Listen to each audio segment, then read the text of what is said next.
Well, the first thing is that there's a number of services that deliver policing that the federal government has full jurisdiction over, that they can immediately put forward a clear in legislation end to racial profiling. These are practices where people are arbitrarily stopped simply because of the color of their skin without any other grounds or any other objective evidence.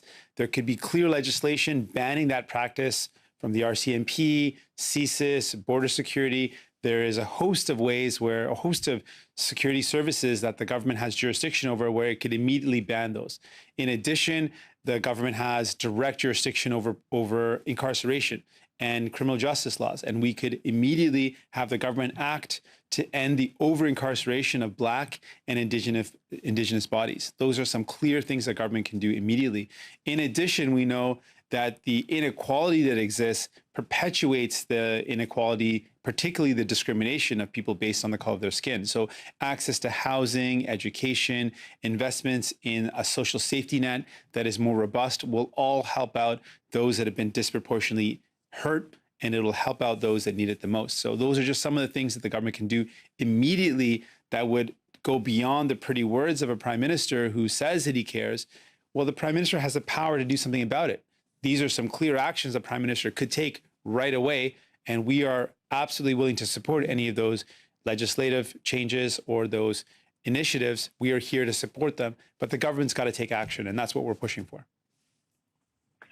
And just as a follow-up, the Prime Minister, when asked about the actions and comments of U.S. President Donald Trump, who is back on Twitter today describing demonstrators as killers, anarchists, and thugs, the Prime Minister left a long pause and said the Canadians are watching in horror at what is happening in the U.S., but he did not mention Trump by name. I'm wondering what your response is to that and what the impact would be for Canada if the Prime Minister was more forceful on Donald Trump. Well, I want to take a moment to reflect on this. This is a very important thing. When I was a kid, I remember being bullied or picked on physically and with words. And I remember that there would be bystanders that would watch, maybe laugh along, or maybe say nothing. And the kids that said nothing didn't help me in any way. The silence didn't stop the blows that I felt. The silence didn't stop the painful words. It is important, it is vitally important that people are not passive bystanders.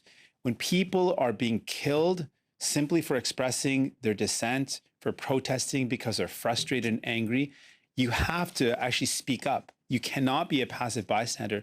Canada cannot be a passive bystander. So I say this very clearly. What President Trump is doing is reprehensible. What President Trump is doing is inflaming hatred. It is divisive. It is wrong. He is acting in a way which is fueling racism. He's acting in a way which is going to put people's lives at risk. And it is wrong, and it needs to be called out. It's difficult to stand up to bullies. It's difficult to call out hate.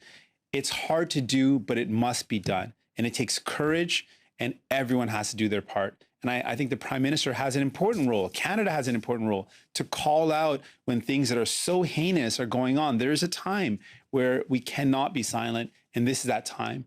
When President Trump says those hateful comments, those divisive comments, the international community has a responsibility to call it out, to point out that it's wrong. And that's why I think that what Mr. Trudeau did, Prime Minister Trudeau did, was wrong. He shouldn't have been silent. Far too long people have been silent and passive, and it is no longer the time for that silence.